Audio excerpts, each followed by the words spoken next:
एक वस्तु को 5,115 रुपये में बेचने से होने वाली हानि उसी वस्तु को 10,230 रुपये में बेचने से प्राप्त लाभ का 65% तो वस्तु का क्रय मूल्य आता है। चलिए इस क्वेश्चन को सॉल्व करते हैं। देखिए, जब भी हानि होता है तो क्रय मूल्य में से विक्रय मूल्य घटाते हैं तो हानि होता है। देखिए, क्रय मूल्य से विक्रय मूल्य घटा दिया, हानि हो गया। अब देखिए, विक्रय मूल्य में से अगर क्रय मूल्य घटाएंगे तो लाभ होगा। अब ये लाभ हो गया। अब ध्यान दीजिएगा, ये हानि जो है ये लाभ का 65% के बराबर है।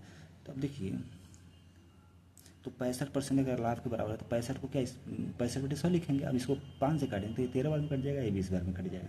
अब इस 20 का क्रॉस इधर गुणा कर देंगे तो ये 20x हो जाएगा। इस 20 का गुणा इसमें करेंगे तो ये कितना हो जाएगा 10,230, यानी ये आपका हो जाएगा 1,02,300 हो जाएगा। अब ध्यान दीजिएगा, अब ये वैल्यू जब ये 13 का गुणा इसमें करेंगे तो वैल्यू 13 होगा, ये माइनस ये कितना होगा 13x होगा। अब ध्यान दीजिएगा, माइनस 13x को अगर इधर लाएँ तो ऐड हो जाएगा, 33x हो जाएगा। ध्यान दीजिएगा यहाँ पे।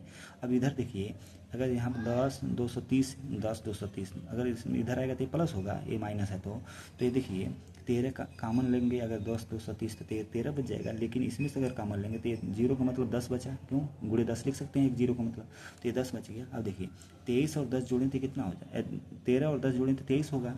अब ध्यान दीजिएगा, इसको 11 से काटा जाए तो 11×9 = 99, ये 3 बचा, 11×3 = 33, 930 हुआ। फिर 3 से काट दें क्योंकि 11 से 33 हुआ था, 3 से काटें तो 3 3 9, 3 1 9, 3, ये 0 हो जाएगा। अब ध्यान दीजिएगा, ये हमारा यक्स जो है क्रय मूल्य है।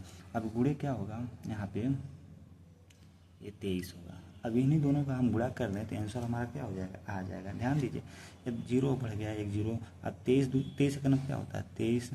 अब बताइए 23 यहाँ कितना होगा 69 होगा, और 69 में अगर 2 और जोड़ दिया तो 71 होगा। 71 30 हमारा क्या हो जाएगा आंसर हो जाएगा। यही हमारा इस सवाल का क्या हो गया आंसर हो गया 71 30।